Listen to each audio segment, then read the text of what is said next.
Il est trop tard pour commencer le dropshipping en 2019. C'est ce que je vois régulièrement sous des vidéos YouTube en commentaire. C'est ce que je vois régulièrement sur des groupes Facebook. Des personnes qui disent que c'est la fin, que c'est un secteur bouché, que toutes les niches sont prises, qu'en 2019, voilà, ça va décliner à mort parce que ça a beaucoup trop augmenté, que les pubs Facebook c'est beaucoup trop cher, que les gens sont au courant du dropshipping à AliExpress, donc ça ne fonctionne plus. Et bien dans cette vidéo, je vais te montrer est-ce que c'est vrai ou est-ce que c'est faux, tout simplement, cette phrase. Donc juste avant qu'on avance un petit peu sur ce sujet, abonne-toi juste en dessous de la vidéo, prends ta formation offerte dans la description sur le dropshipping sur eBay. Je t'apprends à avancer dans le dropshipping sur eBay gratuitement. Et on va voir du coup, juste après le générique, si c'est vrai ou si c'est faux. C'est parti.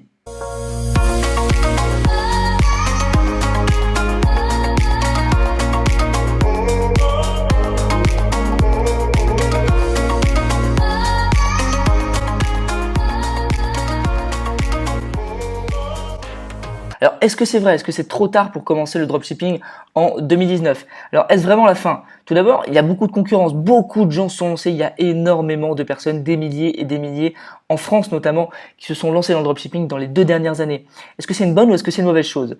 Alors tout d'abord, ce qu'il faut se dire, c'est que oui, il y a de la concurrence, oui, il y a du monde, mais c'est aussi une bonne chose. Qu'est-ce que ça veut dire? Ça veut dire que il y a de l'argent à se faire. Quand il y a beaucoup de gens qui vont dans une opportunité, c'est-à-dire que le marché est florissant, le marché fonctionne, qu'il y a énormément de pognon à engranger. D'accord? Donc c'est pas forcément une mauvaise chose.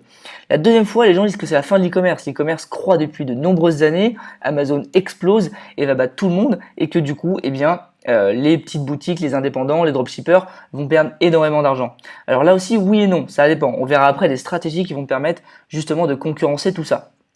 Numéro 3, le secteur où la niche est bouchée, où toutes les niches, tous les secteurs sont bouchés. Voilà, le secteur des animaux, des accessoires pour les animaux, je sais pas, des coques pour iPhone, etc. Tout est bouché, on peut plus du tout se positionner. N'importe quelle niche, le yoga, etc. c'est terminé, il y a trop de gens dessus, c'est plus possible. Là aussi, j'ai envie de te dire, ça dépend de ton positionnement. C'est-à-dire que si vraiment on t'apporte de la valeur, si vraiment tu crées des pubs qui sont différentes et que tu proposes des produits qui sont différents, que tu choisis bien tes fournisseurs, tu peux aussi te différencier, on le verra encore une fois juste après. Enfin, les produits gagnants sont tous pris, il y en a plus, voilà, ça a été vraiment terrassé. Sur Facebook, on voit il y a que des pubs sur les mêmes produits, il y en a plus du tout, ça n'existe plus. Et après, il y a 2 autres points. Donc, la pub Facebook est saturée. C'est vrai que la pub Facebook est devenue chère. Les gens pensent que c'est saturé, qu'on ne peut plus faire d'argent, qu'on ne peut plus être rentable avec la pub Facebook et le dropshipping. Et enfin, les influenceurs savent pour AliExpress, ils savent que ça existe. Donc, du coup, avant un partenariat, ils vont aller vérifier sur les fournisseurs chinois, sur AliExpress et les grossistes, si ce produit ne provient pas de là-bas. Ce qui est tout à fait normal, mais là aussi, on va avoir des stratégies pour éviter tout ça. Alors, en fait, le dropshipping ne meurt jamais. Pourquoi est-ce que ça meurt jamais le dropshipping? Eh bien, tout simplement parce que c'est une façon de vendre, d'accord? C'est une façon de vendre un produit. C'est pas du tout lié aux stratégies de publicité, c'est pas du tout lié aux fournisseurs. C'est une façon de vendre un produit. T'es pas obligé d'aller sur AliExpress pour faire du dropshipping. Tu peux avoir un fournisseur français. Donc là où il faut vraiment faire des nuances, c'est que oui, peut-être que le dropshipping avec AliExpress est moins puissant qu'avant parce qu'il y a beaucoup plus de gens au courant, parce que les gens se méfient un petit peu plus et parce que les influenceurs sont au courant. En revanche, ça ne veut pas dire déjà que ça marche pas, mais aussi il y a d'autres stratégies. Tu peux trouver des fournisseurs en Europe, tu peux trouver des fournisseurs qui sont toujours en Asie mais qui proviennent pas d'AliExpress, qui ont des prix hyper concurrentiels ou des produits vraiment innovants, et tu peux aussi trouver des fournisseurs en France par exemple. Donc ce qu'il faut vraiment si tu fais le dropshipping, c'est revoir les stratégies de A à Z. Il faut se concentrer sur apporter de la valeur et pas seulement faire du cash et faire de l'argent. D'accord? Apporter de la valeur. Qu'est-ce que mon produit va résoudre comme problème? Qu'est-ce que mon produit va apporter au client? Est-ce que ma marque a un univers? Voilà, l'image de marque, le branding, c'est hyper important. Deuxième point, le SEO on-site. Il faut se baser aussi sur du SEO. Avant, on était tous sur la pub Facebook, les influenceurs, etc. Il faut faire du SEO. Tu fais des articles de blog, tu optimises tes fiches produits, tu boostes ton SEO sur Google pour être bien référencé. Comme ça, tu auras du trafic gratuit et naturel. Et en plus de ça, ta stratégie sera beaucoup plus efficace. Tu peux aussi utiliser des choses comme Pinterest qui peuvent vraiment booster ton shop Shopify. Je parle de Shopify, mais ça peut aussi inclure eBay, Amazon et autres. Il faut aussi avoir une nouvelle approche ou des nouvelles approches de la pub Facebook et Instagram. C'est-à-dire que oui, les prix ont augmenté, oui, certains influenceurs sont au courant sur Instagram, mais justement, il faut avoir une nouvelle approche, d'accord? Il faut tourner la chose différemment. Déjà sur Instagram, si tu travailles ton branding, si tu travailles ton image de marque et si tu as de meilleurs fournisseurs, eh bien, les influenceurs vont vraiment être hyper contents de travailler avec toi et vont vraiment vouloir travailler avec toi. Pareil pour la pub Facebook, si tu choisis bien tes produits, ton image de marque, etc., tu peux créer un nouvel univers et éviter tous les produits qui ont été travaillés, revisités, revus et revus les années passées. Donc tu peux vraiment, c'est pas par rapport à la niche en fait, tu peux vraiment te démarquer même sur une niche qui existe déjà avec des produits innovants, des fournisseurs innovants et une façon de faire ta publicité qui va être différente et qui va être nouvelle. Et enfin, dernier point, il faut aussi diversifier les approches.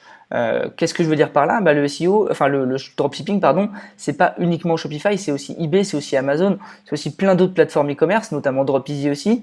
Donc vous pouvez utiliser d'autres manières pour faire du dropshipping, d'accord? Il faut se diversifier, c'est-à-dire que si vous avez un shop sur Shopify, sur eBay ou sur Amazon, eh bien une fois que ça tourne un petit peu et que vous avez scale, eh bien vous pouvez passer à un autre pour créer une autre source de revenus et pour apporter de la valeur à un second endroit, d'accord? Même si ça fonctionne pas de la même manière, effectivement, eBay, Amazon et Shopify et Dropeasy, c'est pas du tout pareil, mais tu peux apporter de la valeur davantage et vraiment décupler ton business grâce à ça. Donc à tous ceux, c'est un petit message, hein, tous ceux qui disent que le dropshipping en 2019 c'est la fin, c'est terminé, qu'il n'y a plus rien à faire, que c'est bouché, etc. J'ai un petit message à vous dire. Le dropshipping, ça fait partie de l'e-commerce. C'est juste une manière de vendre. Tu peux tout à fait prendre un fournisseur français et faire du dropshipping. Donc, je pense que vous êtes des personnes qui ne voient pas les choses du bon côté. Vous prenez les choses un petit peu à l'envers. C'est comme si tu disais, je sais pas, l'emailing marketing, c'est terminé. C'est quelque chose qui sera jamais terminé. Pourquoi? Parce que la base mail, c'est nos clients. La base mail, c'est la base de tout. On a tous besoin d'email pour, je sais pas, opt-in, télécharger quelque chose, etc. Donc, c'est hyper important. Le dropshipping, c'est la même chose. Ça fait partie de quelque chose qui est plus grand qui est l'e-commerce. L'emailing marketing, ça fait partie du marketing digital en général. C'est quelque chose qui ne mourra pas. En tout cas, pas dans les 10-15 prochaines années parce que c'est une méthode pour faire quelque chose et c'est pas du tout la chose en elle-même. D'accord? Donc, à tous ceux qui pensent que c'est terminé, le dropshipping, ça fait que commencer. Voilà, merci pour cette vidéo, à bientôt. Donc n'oublie surtout pas de prendre la formation offerte qui est dans la description de la vidéo que tu es actuellement en train de regarder. Petit exemple, quand tu descends dans la vidéo, tu vois formation offerte ici avec un petit lien. Tu cliques dessus, ça va t'emmener sur ma page de formation offerte. Donc c'est une formation offerte avec 4 vidéos pour démarrer ton business en ligne en partant de zéro. Donc vraiment c'est de la grande qualité ces vidéos, donc je te conseille vraiment de la prendre. Tu cliques sur je veux tout recevoir, tu vas arriver là-dessus. Donc tu rentres bien ton mail principal parce que si tu rentres un mail secondaire, ça va tout simplement arriver dans une autre boîte mail. Tu vas pas voir le lien pour te connecter et tu vas perdre totalement la formation. Donc prends bien ton mail principal, tu vas recevoir un lien direct. Coche bien la case parce que tu vois, si tu valides sans la case, ça te met que tu dois la cocher. Donc coche bien la case pour valider que tu veux bien recevoir des emails. Et puis ensuite, dès que tu as rentré ton mail et coché la case, tu cliques là-dessus. Ça va t'envoyer un mail direct avec le lien pour rejoindre la formation. Et tu vois ici, tu as, c'est validé. Donc là, c'est la page de remerciement. Tu n'as plus qu'à aller voir dans tes mails et tu as reçu ton lien. Voilà, merci à toi.